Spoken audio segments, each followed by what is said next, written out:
Horas, jumpa lagi bersama Namo Rajaya. Kali ini kita ada di desa Parosorat, Sipirok. Kita mau menuju ke titik nol kekristenan di Tanah Batak.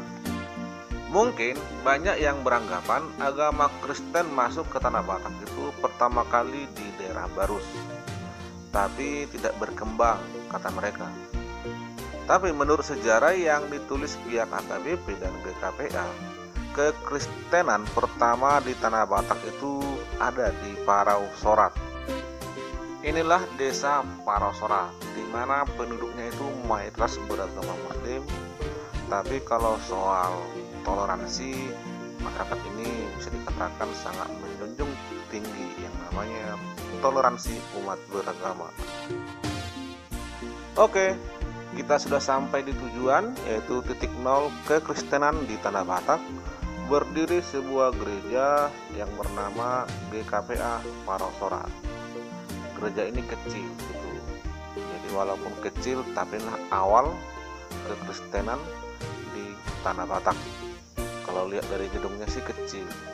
Palingan panjangnya 12 meter, lebarnya mungkin sekitar 6-7 meter. Disinilah pertama sekali orang Batak dibaptis menjadi seorang Kristen yang bernama Main Tampu Bulun. Nama baptisnya nanti Jakobus Tampu Bulun.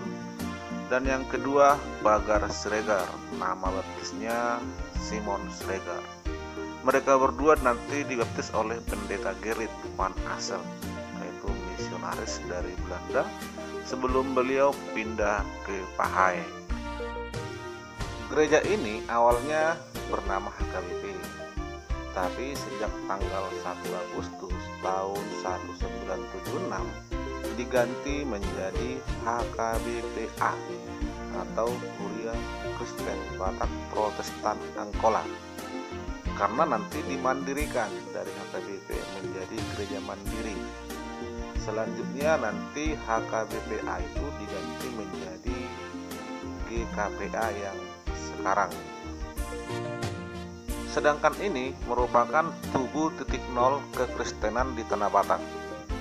Nanti pendeta Mamensen juga sempat melayani di daerah Parosorat sebelum beliau dipindahkan ke Selindung menggantikan pendeta Hein.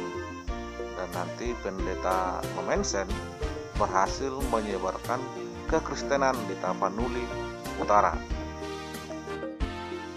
Berarti inilah gereja titik nol kekristenan di Tanah Batak terdapat di Parosorat.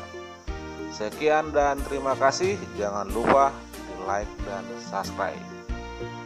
Horas Mauliate, Shalom.